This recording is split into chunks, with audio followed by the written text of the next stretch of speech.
Di Indonesia, PPN atau pajak pertama nilai sudah menjadi bagian dari keseharian kita.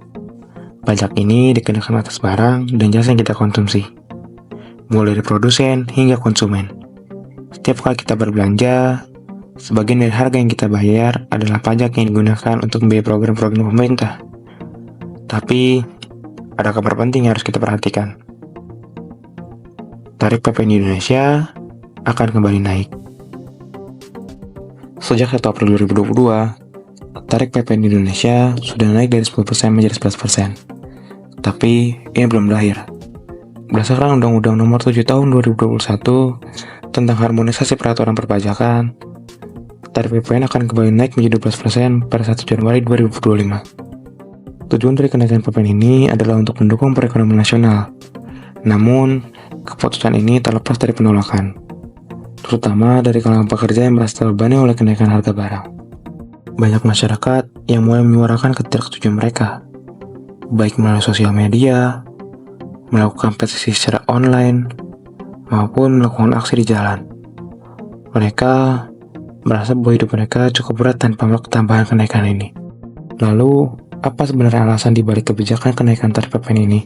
Pertama, kenaikan ini bertujuan untuk meningkatkan pendapatan negara. Setelah pandemi COVID-19, kebutuhan dana untuk pemulihan ekonomi, memperkuat sektor kesehatan, dan mendukung belanja sosial semakin meningkat. PPN menjadi salah satu cara untuk menutupi kekurangan anggaran tersebut. Kedua, tarif PPN juga bertujuan untuk mengurangi ketergantungan Indonesia pada hutang luar negeri. Dengan tambahan pendapatan ini, pemerintah berharap dapat mengurangi defisit anggaran.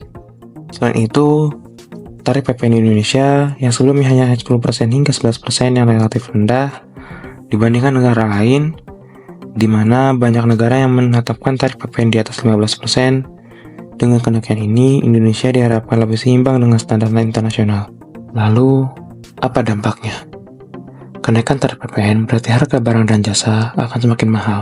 Hal ini bisa menekan daya beli masyarakat, yang pada akhirnya mempengaruhi kondisi ekonomi secara keseluruhan. Jika permintaan menurun, produsen mungkin akan mengurangi produksi. Hal ini bisa memicu PHK yang tentunya akan memperburuk keadaan ekonomi. Selain itu, penurunan konsumsi juga bisa membuat Indonesia kurang menarik di mata investor. Jika daya beli masyarakat rendah, prospek pasar domestik jadi kurang menguntungkan. Semua ini menciptakan resiko besar bagi perekonomian Indonesia. Di satu sisi, negara membutuhkan tambahan pendapatan. Namun, di sisi lain, masyarakat menghadapi tekanan ekonomi yang semakin besar. Kenaikan pajak memang bukan isu yang mudah, dan setiap kebijakan pasti memiliki dampak positif dan negatif. Yang terpenting adalah bagaimana kita, sebagai masyarakat Indonesia, dapat beradaptasi dan mempersiapkan diri. Dan jangan lupa untuk selalu menyuarakan pendapat kita, karena pendapat kita semua adalah bagian penting dari perjalanan bangsa ini. Terima kasih sudah menyaksikan. Nama saya Syarul Muntakin. Sampai jumpa di pembahasan berikutnya.